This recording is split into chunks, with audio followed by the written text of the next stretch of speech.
Heat पढ़ रहे थे हम। हीट में हम बहुत सारे टॉपिक्स देखे, जैसे कि स्टार्टिंग में हमने हीट और टेम्परेचर का कॉन्सेप्ट देखा था, हीट एंड टेम्परेचर के बारे में देखा था, है ना। हीट एंड टेम्परेचर के बाद जो हमने टॉपिक देखा था वो देखा था मेल्टिंग पॉइंट का कॉन्सेप्ट, बॉइलिंग पॉइंट का कॉन्सेप्ट, है ना। और इसमें और भी हमने देखा था हीट और टेम्परेचर में सबकी यूनिट देखे थे हम। हीट कैसे फ्लो करता है, कोई ऑब्जेक्ट ठंडा कब लगता है, कोई ऑब्जेक्ट गर्म कब लगता है, क्यों लगता है, इन सारी चीजों के बारे में हमने देखा था। इसके बाद हम एक इम्पॉर्टेंट पॉइंट देखे थे जिसका नाम है लैटेंट हीट, ठीक है, जिसके कांस्टेंट को नॉर्मली एल से डिनोट किया जाता है। इसका फॉर्मूला होता है Q इक्वल टू ml, तो L equal to Q by M, और इसकी ऐसा यूनिट होती है। फिर वाटर के इसके बाद लैटेंट हीट के दो टाइप्स थे, लैटेंट हीट ऑफ फ्यूजन और latent heat of vaporisation. Latent heat of fusion of ice कितना था, latent heat of fusion of ice कितना था, ये मैंने आपको बोला था कि याद कर लेना। कितना होता है 80 कैलोरी पर ग्राम, 80 कैलोरी पर ग्राम। और latent heat of vaporisation of जल कितना होता है 540 कैलोरी पर ग्राम, है ना। इतनी चीजें तक मैंने आपको पढ़ा दिया था। इसमें किसी को कोई डाउट, यहां तक किसी को कोई डाउट बच्चों?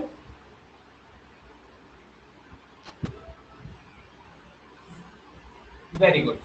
चलो, आज का जो हम टॉपिक पढ़ने वाले हैं ये एक इंडिपेंडेंट टॉपिक है और ज्यादा इसका किसी टॉपिक से कोई रिलेशन नहीं है, एक इंडिपेंडेंट टॉपिक है ना। इसका नाम है रेजुलेशन।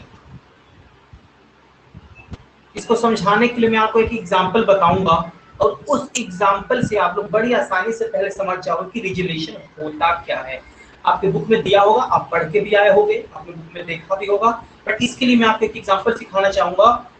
तो मेरा क्वेश्चन है आप लोगों से, आप लोग में कितने लोग हैं जो वो आइसक्रीम का गोला खाया है? गोला होता है ना जो बना करके देता है, जिसमें खूब टेस्टी बहुत 3-4 तरह के मीट डालता है, आइसक्रीम का गोला बोलते हैं। उधर क्या बोलते हैं मुझे नहीं पता।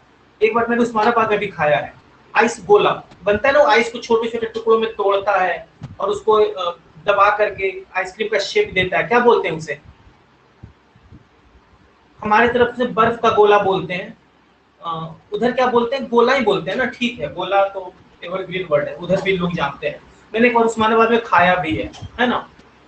तो गोला बोलते हैं। तो जो गोला आपने खाया है ना, गोला किस प्रिंसिपल पे बेस्ड है? रेजुलेशन पे। जान करके आपको अच्छा लगा होगा, है ना। गोला ये जो बनता है वो किस फिनोमिना पे बेस्ड है? रेजुलेशन पे। अब दिमाग में आएगा रेजुलेशन होता क्या है। इंटरेस्टिंग लगा जान करके? एक और एग्जांपल बताता हूँ इसका। एक तो गोला इसका एग्जांपल हो गया, कैसे अभी बताऊंगा, चिंता मत करो, अभी सिर्फ क्यूरियोसिटी बढ़ाओ इस टॉपिक को लेकर के, यार कैसे उसमें प्रिंसिपल कैसे यूज होता है। एक और, अगर आपने आइस स्केटिंग किया होगा, मैं आज तक नहीं कर पाया हूँ, है ना, और आगे मौका देखता हूँ कब मुझे मौका मिलता है। ज्यादातर लोग जो जम्मू कश्मीर जाते हैं, शिमला मसूरी जाते हैं ना, वो लोग आइस स्केटिंग करते हैं। स्केटिंग होता है ना, आइस स्केटिंग किया वो कभी?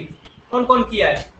मैंने तो नहीं किया है अभी तक, मैंने सिर्फ टीवी में फिल्मों में देखा है, बट बहुत जल्दी मैं देखूंगा। तो बता दो कि no I haven't, but TV में तो देखे होंगे ना सबने। आइस स्केटिंग वो होती है, आइस के ऊपर वो एक बड़ा सा स्लैब होता है, उसके ऊपर खड़े होते हैं, हाँ, एक छड़ी लेकर के स्टिक, और स्टिक से चलते हैं, बड़ी आसानी से चलते हैं। तो आइस स्केटिंग भी जो है वो रिजुलेशन का एग्जांपल है। पहले तो एग्जांपल समझ में आया, अब दिमाग में आएगा कि रिजुलेशन होता है।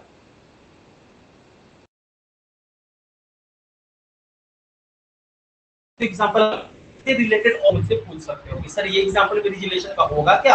अभी मैं बस ये बता देता हूँ कि रिजुलेशन होता क्या है, ठीक है। जो आपके बुक में दिया, पहले बुक में एक एक्सपेरिमेंट दिया हुआ है। वो एक्सपेरिमेंट क्या है कि देखो, एक टेबल है, ध्यान देना, एक टेबल है, इस टेबल के ऊपर एक आइस क्यूब रखा है, बड़ा सा आइस का एक स्लैब रखा है, ठीक है, दिख रहा है सबको। इस स्लैब को क्या किया है, इसके ऊपर एक रखा गया है रोप, इसके ऊपर क्या रखा गया है? रोप, समझना। और इस रोप के दोनों साइड वेट रख दिया गया, दोनों साइड क्या रख दिया गया है? वेट। और रात में इस प्रोसेस को इस तरह करके छोड़ दिया गया है, समझना। इसके ऊपर रोप, अच्छा, ये दोनों वेट इस रोप को नीचे की ओर दबाएंगे, हाँ या ना? नीचे की ओर दबाएंगे। आप रात में इसको ऐसे छोड़ दो, आप सुबह उठ के देखोगे, पता है क्या होगा, ये रोप खिसकते खिसकते ये रोप आ जाएगा नीचे। ये रोप कहाँ जाएगा, नीचे, समझना। दोनों ये दोनों वेट इस पे ऑलरेडी ऐसे लटकता हुआ रहेगा, तो आपको लगेगा कि अरे रोप नीचे आ गया, मतलब इस आइस के दो टुकड़े हो गए होंगे, है ना। लेकिन आप देखोगे कि इसके ऊपर आइस पूरा का पूरा आइस ऑलरेडी बना हुआ है। आई बात समझ में? तो तुमको लगा जब ये पूरा सॉलिड फॉर्म में, इसके बीच में कोई ब्रेक नहीं है, टूटा हुआ नहीं है, मेल्ट नहीं है, जब कुछ भी नहीं है तो ये थ्रेड ऊपर से नीचे पहुंचा कैसे? दिमाग में क्वेश्चन आ रहा होगा, हाँ या ना? बहुत सिंपल वर्ड में बता रहा हूँ, बहुत सिंपल वर्ड में।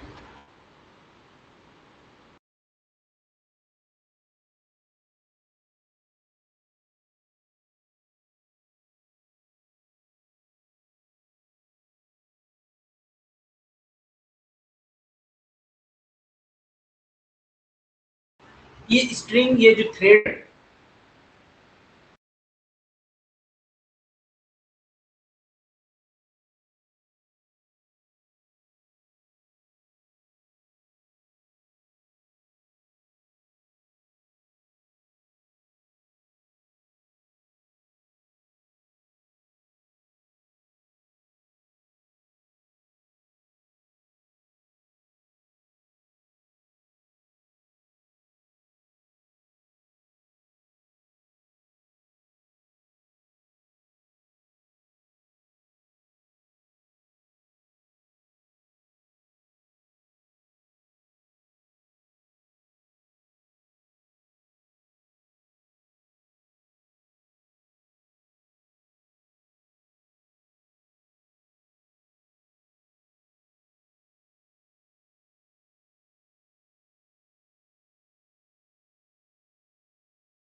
फिर से बता देता हूँ, नो चलो फिर से बता देता हूँ। देखो एक्टिविटी समझाया था ना, एक्टिविटी तो समझ में आ गया था, सबने मैसेज भी किया था यस, एक्टिविटी समझ में आ गया था। उसके बाद आप लोग को क्यूरियोसिटी भी हुई थी उसको लेकर के कि हाँ ये क्या होता है, गोला का एग्जांपल लिया था, स्ट्रिंग वाला एग्जांपल लिया था।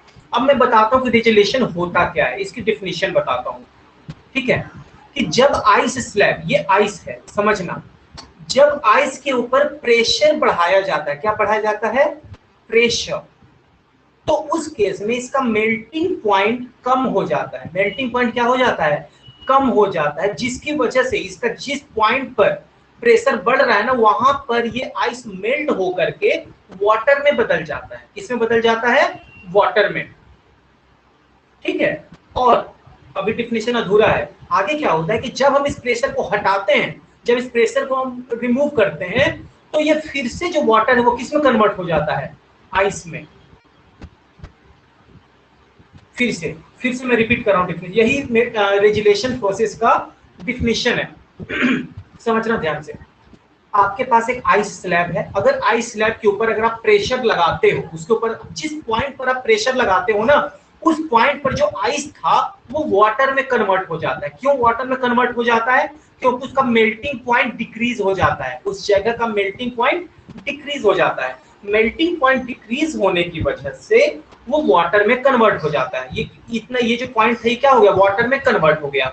और जैसे ही हम प्रेशर को हटाते हैं, जैसे ही हम प्रेशर को हटाते हैं, ये वापस आइस में कन्वर्ट हो जाता है। मतलब प्रेशर बढ़ाओगे वो पिघल जाएगा, प्रेशर वापस हटाओगे जब उसके ऊपर, जब प्रेशर लगाते हैं उसके ऊपर, प्रेशर अप्लाई करते हैं, तो आइस वाटर में कन्वर्ट हो जाता है। जैसे प्रेशर हटाते हो, है ना, फिर से जो वाटर है वो आइस में कन्वर्ट हो जाता है, ठीक है। ये फिनोमिना कहलाता है रेजुलेशन।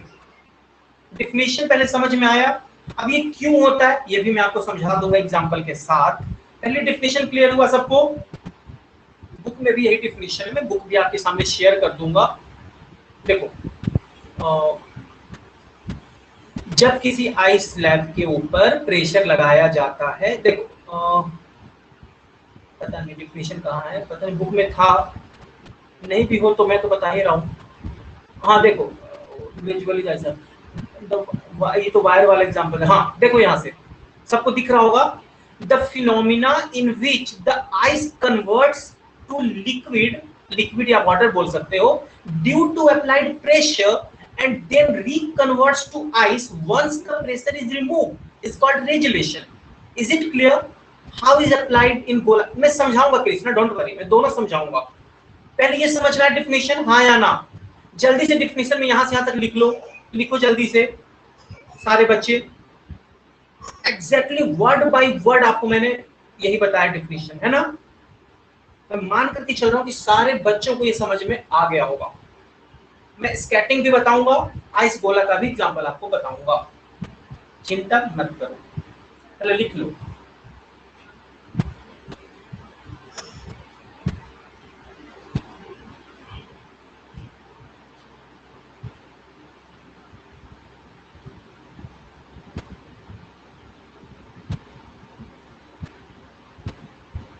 यहां से द फिनोमिना से लेकर के इज कॉल्ड रेजुलेशन।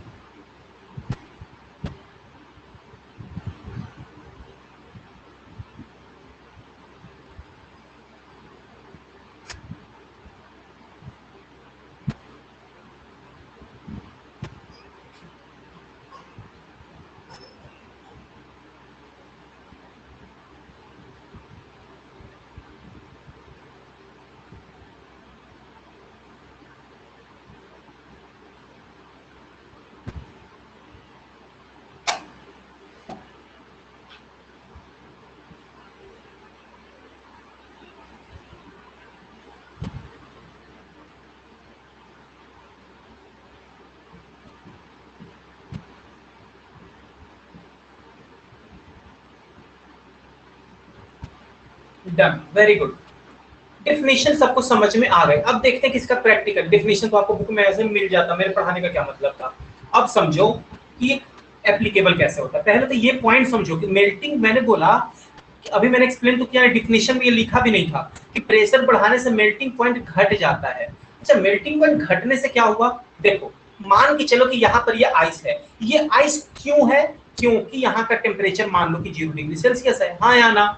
अगर इस सराउंडिंग का टेम्परेचर है 0 डिग्री सेल्सियस, देयरफॉर यहाँ पर ये जो स्लैब दिख रहा है ये कैसा होगा, आइस होगा। अगर ये वाटर के मॉलिक्यूल है तो ये आइस होगा। बट जब इसके ऊपर इसी एटमॉस्फेयर में मैंने इसके ऊपर एक प्रेशर लगाया, तो प्रेशर लगाने से अभी इसका मेल्टिंग पॉइंट कितना था, 0 डिग्री सेल्सियस, यानी 0 डिग्री सेल्सियस पे मेल्ट होने लगेगा। मान लो कि अब इसका मेल्टिंग पॉइंट घट गया और इसका मेल्टिंग पॉइंट हो गया -1 डिग्री सेल्सियस, हाँ या ना। इसका मतलब है कि -1 डिग्री सेल्सियस पर आइस रहेगा और -1 डिग्री सेल्सियस पर ये वाटर में कन्वर्ट होना शुरू हो जाएगा। तो एक बात बताओ, अगर इस पॉइंट पर हमने प्रेशर बढ़ाया, इसका मेल्टिंग पॉइंट घट करके मान लो कि -1 डिग्री सेल्सियस हो गया, इसका मतलब है कि अभी तो यहाँ पर 0 डिग्री सेल्सियस है, यानी -1 डिग्री सेल्सियस पर ये वाटर में कन्वर्ट होने लग जाएगा।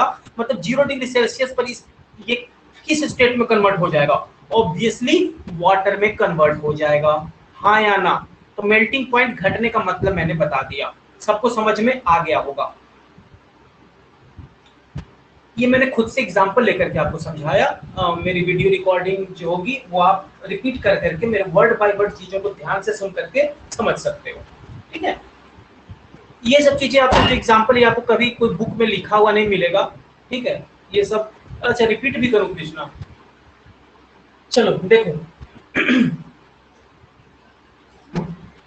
वेट वेट,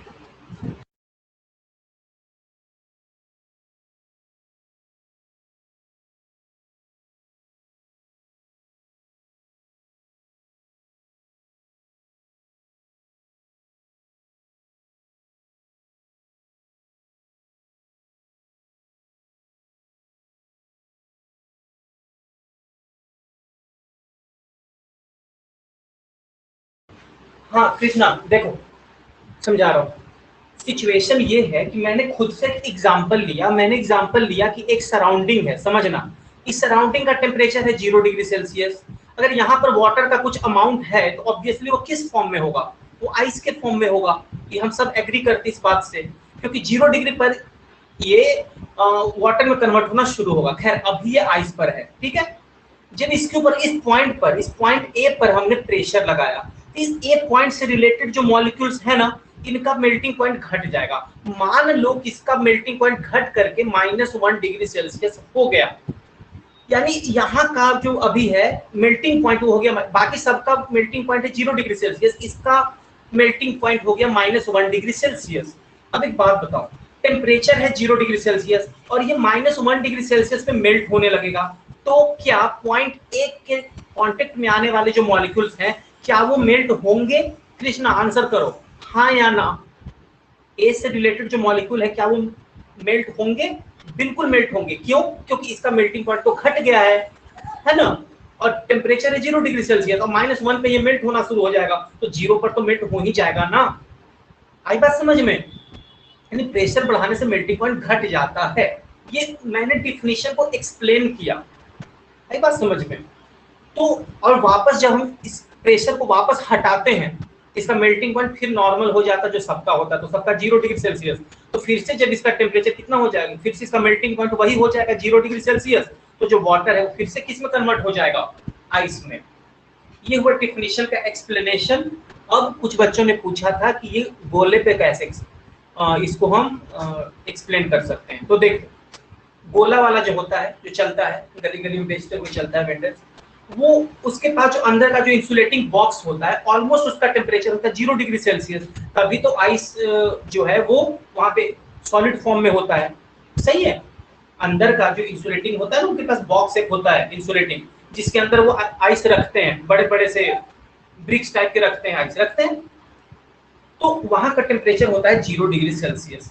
थोड़ी देर के लिए उसको बाहर निकालते हैं, तो मान करके चलो कि आसपास एटमॉस्फेयर 0 डिग्री सेल्सियस पर ही काम करता है। पहले उसको वो छोटे छोटे टुकड़ों में तोड़ते हैं, यस या नो में मैसेज करते रहना। पहले उसको छोटे छोटे टुकड़ों में वो तोड़ते हैं, चलो ठीक है तोड़ लिए। तोड़ने के बाद वो क्या करते हैं, तब तक वो आइस फॉर्म में है। उसके बाद उसको हाथों में लेकर उसको दबाते हैं, जैसे बॉल को दबाते हैं स्क्वीज करना, वो स्क्वीज करते हैं क्या, हाँ या ना। यानी आइस के हर टुकड़े को वो स्क्वीज करते हैं। तो स्क्वीज करने से क्या हो जाता है, लिसन, जो जो आइस कांटेक्ट में आता है उन सबके ऊपर प्रेशर बढ़ने की वजह से वो सब वाटर मॉलिक्यूल में कन्वर्ट हो जाता है। तो वाटर में कन्वर्ट तो सभी छोटे छोटे टुकड़ों में थे, लेकिन वाटर में होकर सब मिक्स हो जाते हैं, और जैसे ही वो अपने हाथ का प्रेशर हटाता है तो वापस वो जो वाटर मॉलिक्यूल, क्योंकि उनके चारों तरफ आइस है, चारों तरफ आइस है, तो वापस उनको टेम्परेचर 0 डिग्री मिल जाता है। तो पहले वाटर की वजह से वो चिपक जाते हैं, और जैसे ही हम प्रेशर हटाते हैं वो फिर से चिपकने के बाद वो क्या बन जाते हैं, आइस बन जाते हैं। तो हमें दिखने में वो एक सॉलिड फॉर्म में लगता है, बट उसके अंदर रिजुलेशन प्रोसेस हो रहा है।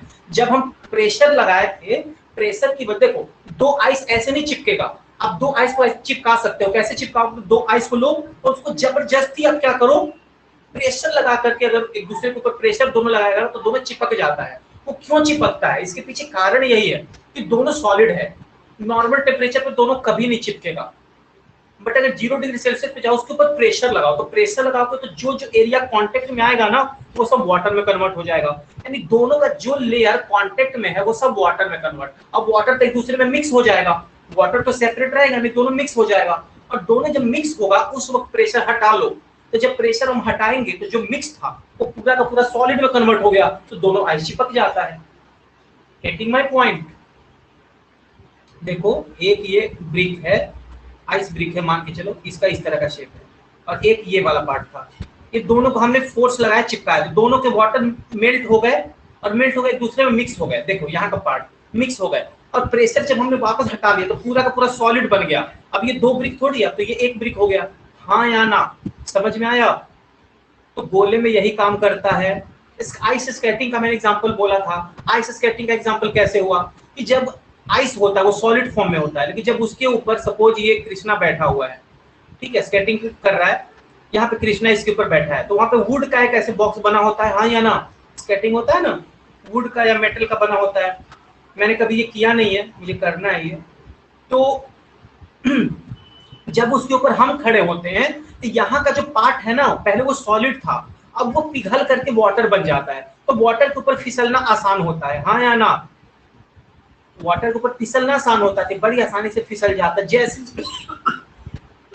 सॉरी, जैसे जैसे ये आगे बढ़ता है यहाँ फिसल जाती है, वाटर बन जाता है, और जैसे ये आगे बढ़ के यहाँ पहुंचेगा फिर से यहाँ वाटर बन जाएगा, और यहाँ पर वापस सॉलिड बन जाएगा। जब आप आगे बढ़ोगे तो पीछे देखोगे, अरे पीछे तो सॉलिड है, आगे भी सॉलिड पीछे भी सॉलिड, लेकिन जहाँ खड़े होते हो ना वो वाटर होता है। तो वाटरी सरफेस होने की वजह से हम बड़ी आसानी से स्लिप कर जाते हैं।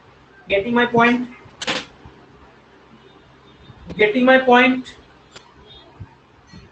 जरूर समझ में आ गया होगा सबको रिलेशन।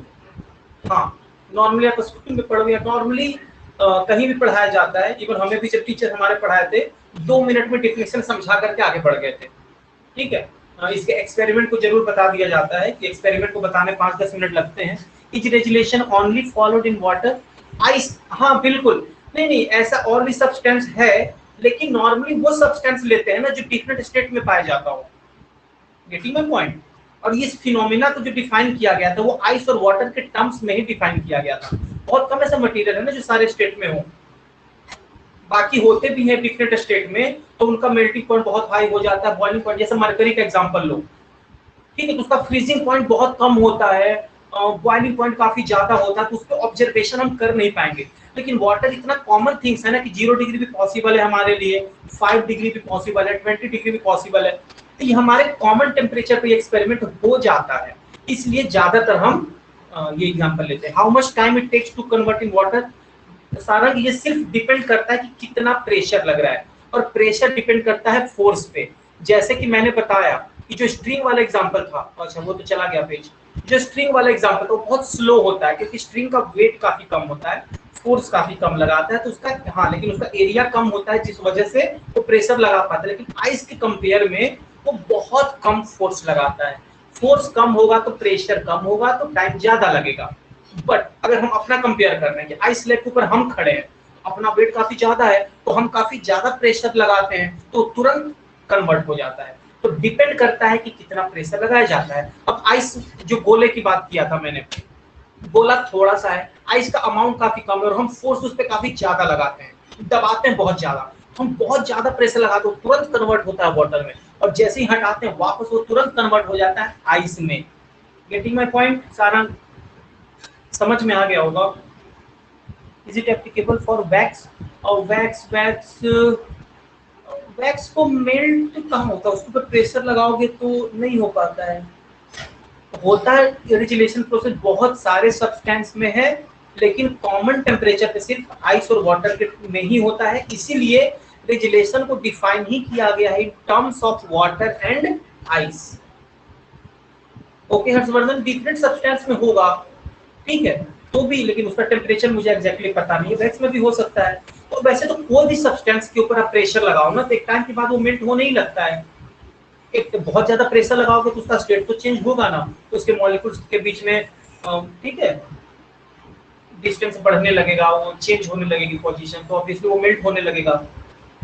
तो वैक्स के ऊपर भी होगा। मुझसे फिर अगर मैं यहाँ बोलूँ तो फिर टेम्परेचर पूछोगे, मुझे टेम्परेचर नहीं पता, सॉरी कितना प्रेशर लगाना होगा, किस टेम्परेचर पर वो स्टेट चेंज करेगा, तो वो चीजें गूगल कर लेना, मुझे नहीं पता, मैं भी सर्च करूंगा इस चीज को। आगे हो गया, ये सबको समझ में आ गया बच्चों रेजुलेशन? हाँ चलो फिर इसके बाद जो हम टॉपिक पढ़ने वाले हैं, तो रेजुलेशन का अपना डिफिनेशन थोड़ा सा बुक में और आगे देख लो, रेजुलेशन के बारे में आगे का पैराग्राफ पढ़ लो। The melting point of ice becomes lower than 0 degree Celsius due to pressure. This means that at 0 degree Celsius, ice gets converted into water. As soon as the pressure is removed, the melting point is restored to 0 degree Celsius and water gets converted into ice again. आप लोग को I think समझ में आ गया होगा। ये वो experiment है जो वेट लगा दिया जाता है आइस स्लैब के साथ। इन्होंने फिगर बहुत अच्छा बनाया है, ठीक है, ये काफी 3D व्यू दे रहा है, तो आपको समझ में आ गया होगा। आप लोग घर पे भी करके देख सकते हो। मैंने ये किया नहीं है, बट मैंने भी इसके वीडियोस देखे हैं, ठीक है, आप लोग कर सकते हो खुद से। काफी एक्सपेरिमेंट होते हैं फिजिक्स में जो हम कभी किए रहते हैं, वो मैं आप लोग को बताता भी हूँ। कुछ चीजें नहीं की है तो वो भी बताते हैं कि मैंने नहीं किया, बट आप लोग करके देखो। अगर ऐसा नहीं होता है तो फिर मेरे से डिस्कस करना।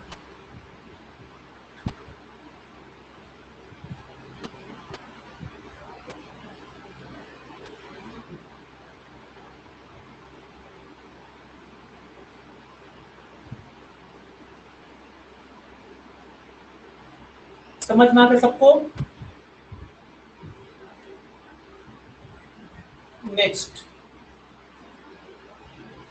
नेक्स्ट टॉपिक है एनॉमलस बिहेवियर ऑफ जल।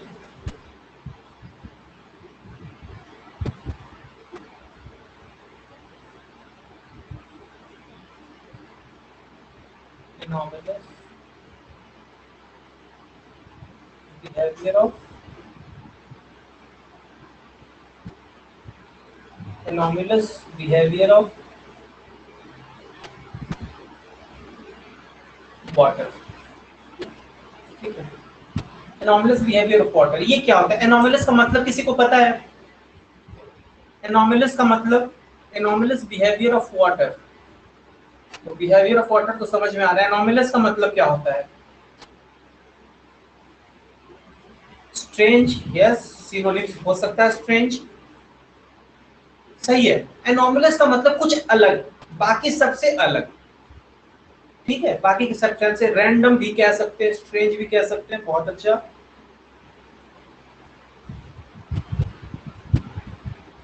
ठीक है। स्ट्रेंज मुझे ज्यादा क्लोज लग रहा है, ठीक है, एनॉमलस से ज्यादा क्लोज वर्ड मुझे स्ट्रेंज लगा। ऐसा जो कि देखो बाकी सब्सटेंस में नहीं होता है, जो बिहेवियर सिर्फ और सिर्फ वाटर में पाया जाता है, ठीक है, वो हुआ एनॉमलस बिहेवियर ऑफ वाटर। अब ये क्या है? एनॉमलस बिहेवियर ऑफ वाटर क्या होता है, वो चीज हम समझते हैं। देखो एक चीज हम सब जानते होंगे, आप लोग को भी जानते हो, नहीं तो मैं बता देता हूँ कि नॉर्मली जैसे से टेम्परेचर, किसी भी सब्सटेंस का हम टेम्परेचर बढ़ाते हैं, तो कोई एक सब्सटेंस है जो 0 डिग्री सेल्सियस पर है, जब हम इसका टेम्परेचर बढ़ाएंगे, इसका टेम्परेचर हम बढ़ाते हैं, समझना, तो वो मेल्ट होने लगता है। वो क्या होने लगता है? मेल्ट होने लगता है। अच्छा, मेल्ट क्यों होता है? इसके पीछे भी कारण है। वो जब वो सॉलिड स्टेट में होता है और हम उसका टेम्परेचर बढ़ा रहे हैं, तो टेम्परेचर बढ़ाने से जो उसके डिफरेंट डिफरेंट जो मॉलिक्यूल्स होंगे ना, उनके बीच के इंटरमॉलिक्यूलर जो फोर्स लगता है, उनके बीच का फोर्स बढ़ने लगता है। फोर्स लगता है, फोर्स लगने से वो उनके बीच की जो बॉन्डिंग होती है वो वीक होने लगती है और सारे सब्सटेंस एक दूसरे से दूर जाने लगते हैं, जिस वजह से वो मेल्ट होने लगता है। और अगर डीप जाओ कि ऐसा क्यों होता है, वो भी मैं कारण बता देता हूँ। ये तो हुआ बाहर बाहर से बोलना डेफिनेशन, बट अगर इंटरनली इसके और अंदर जाने की कोशिश करो कि सर ऐसा क्या है कि टेम्परेचर बढ़ाने से क्यों वो मेल्ट होने लगा, ठीक है, उनके बीच की बॉन्डिंग वीक क्यों होने लगी, है ना। इसका भी मैं आंसर दे देता हूँ कि जब हम किसी सब्सटेंस को ही टेम्परेचर देते हैं, मतलब टेम्परेचर उसका बढ़ाते हैं। अच्छा, टेम्परेचर कैसे बढ़ाएंगे? टेम्परेचर बढ़ाना मतलब हम उसको हीट देंगे, हाँ या ना। जब हम उसको हीट देंगे तो वो हीट जाकर के कन्वर्ट हो जाता है, एज एनर्जी मिलता है उस सब्सटेंस को। एनर्जी भी किस फॉर्म में मिलती है? Kinetic energy. काइनेटिक एनर्जी मिलने से क्या होगा? सब्सटेंस मोशन में आ जाएगा। तो काइनेटिक एनर्जी मिलने से उसके जो पार्टिकल्स थे वो मोशन करने लगते हैं। अभी वो सॉलिड था, उसके सारे पार्टिकल्स रेस्ट में थे, अब वो क्या होने लगेंगे? मोशन करने लगेंगे, मतलब वो मेल्ट होने लगेगा। आई थिंक आप लोग को ये चीज समझ में आ गया होगा, हाँ या ना, कि टेम्परेचर बढ़ाने से सब्सटेंस क्या होने लगता है? मेल्ट होने लगता है। अभी पूरी बात मेरी कंप्लीट नहीं हुई है। अच्छा, मेल्ट होने से क्या होगा? मेल्ट होने से क्या होगा कि उसका वॉल्यूम जो है, जब वो मेल्ट होने लगेगा, फैलने लगेगा, एक्सपैंड होने लगेगा, तो उसका वॉल्यूम क्या होगा? बढ़ेगा, हाँ या ना। अच्छा, अगर वॉल्यूम बढ़ेगा तो उसकी डेंसिटी क्या होगी? कम होगा। एग्री करते हो क्या सब इस बात से? वॉल्यूम बढ़ेगा तो डेंसिटी कम होगा, ठीक है, डेंसिटी कम होगा, सही बात है। ये नॉर्मल सी बात होती है, ये चीजें हर मटेरियल के लिए एप्लीकेबल है, ठीक है। This is applicable for all substance, all substance.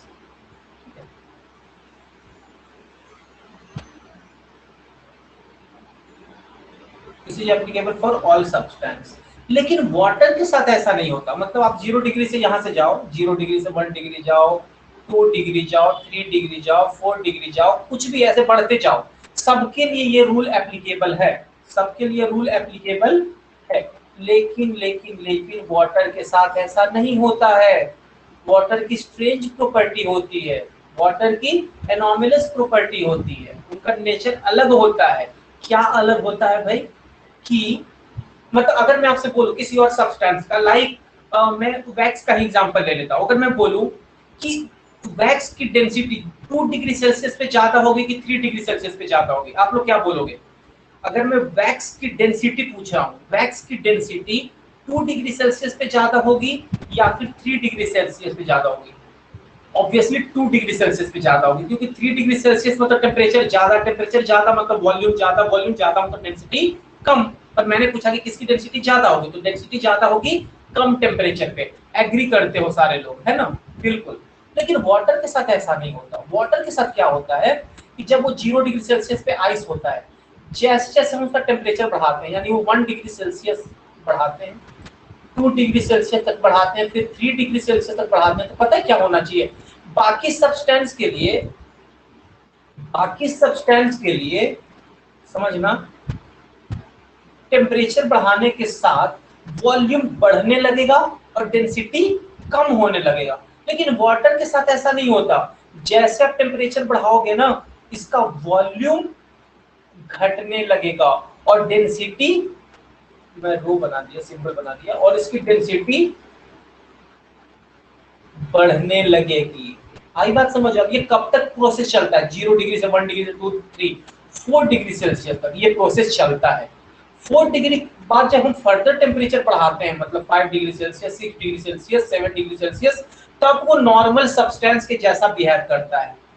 Water 4 degree के बाद नॉर्मल सब्सटेंस, मतलब अब यहाँ से टेम्परेचर बढ़ाया जाए तो इसका वॉल्यूम बढ़ेगा और डेंसिटी, और इसका डेंसिटी कम होगा। लेकिन 0 डिग्री से 4 डिग्री सेल्सियस तक जब टेम्परेचर बढ़ाया जाता है, चेंज किया जाता है, तो उसके इसमें टेम्परेचर बढ़ने के साथ वाटर का वॉल्यूम घटते जाता है और डेंसिटी बढ़ते जाती है। मतलब यहाँ से यहाँ देखो 0 तक बढ़ा और फिर यहाँ से कम होने लगा, यानी वाटर की डेंसिटी मैक्सिमम कितने डिग्री टेम्परेचर पे हुई? 4 डिग्री सेल्सियस पे हुई। आई बात समझ में? तो आपसे कई बार क्विज में क्वेश्चन पूछा भी जाता है कॉम्पिटिटिव एग्जाम में कि density of water is maximum at what temperature, 0 degree, 4 degree, 100 degree, 200 degree. Answer होगा 4 degree Celsius. Is it clear? ये पूछा गया है, बहुत से एग्जाम में पूछा गया है। आई बात समझ में? In minus centigrade is it follow? No no no, ये सिर्फ पॉजिटिव के लिए होता है कृष्णा, सिर्फ माइनस में तो वो आइस के फॉर्म में ही रहेगा ना। Why does is happen? बेटा ये इसका नेचुरल फिनोमिना है, ठीक है। इसके लिए एक्सपेरिमेंट करके इसको प्रूफ भी किया गया, ये वाटर के लिए एप्लीकेबल है। उतने टेम्परेचर तक उसके जो मॉलिक्यूल्स होते हैं ना 4 डिग्री सेल्सियस तक, वो ये वाला उनके अंदर नेचर ही नहीं होता, मतलब उसके जो मॉलिक्यूल्स वाटर के होते हैं H2 हाइड्रोजन और ऑक्सीजन, जो भी उनका रेशियो होता है 2:1, वो क्या करते हैं, वो टेम्परेचर बढ़ाने के साथ वो और ज्यादा क्लोज आते हैं एक पर्टिकुलर टेम्परेचर तक। लेकिन 4 डिग्री जैसे ही पास करने लगेगा, अब उनके बीच का टेम्परेचर काफी बढ़ने लगा, काइनेटिक एनर्जी बढ़ने लगेगी, वो एक्सपैंड होने लगेगा और फाइनली उसकी डेंसिटी कम होने लगेगी। तो इसीलिए तो इसके बारे में हम स्पेशली पढ़ रहे हैं। हमने क्यों नहीं पढ़ा anomalous behaviour of kerosene, anomalous behaviour of wax, anomalous behaviour of spirit, ये तो हमने नहीं पढ़ा ना। एनॉमलस बिहेवियर ऑफ वाटर क्योंकि बाकी सब्सटेंस से इनका बिहेवियर थोड़ा अलग था। I think anomalous behaviour of water आप लोगों को समझ में आ गया होगा, ठीक है। दिमाग में क्वेश्चन आना स्वाभाविक है कि ऐसा क्यों होता है, ठीक है। लेकिन जो होता है ये तो समझ में आया ना कि क्यों होता है, मतलब एनॉमलस बिहेवियर क्या होता है, ये समझ में आ गया होगा आप लोगों को।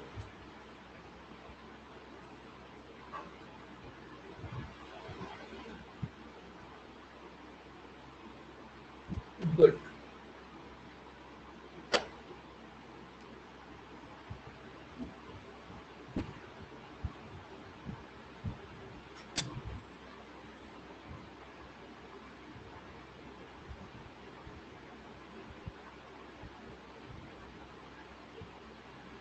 एक बार बुक में भी देख लो, एक बार सब रीड कर लो, मैं बुक आपके सामने ओपन कर देता हूँ।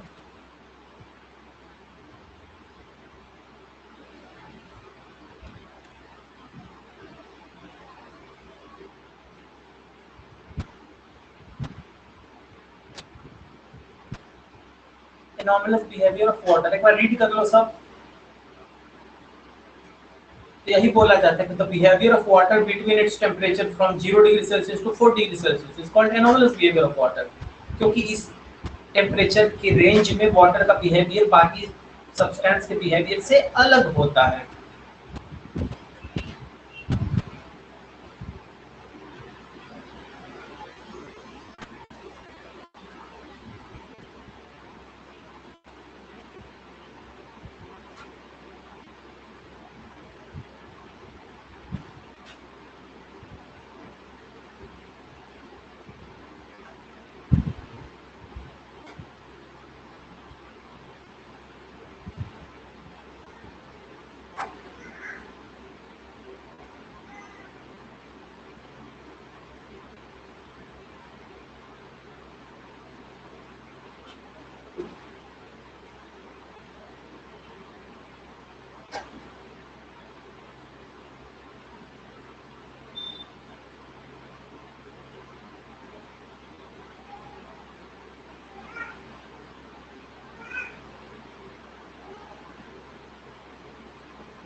सब रीड कर लिया? मैसेज करो सब।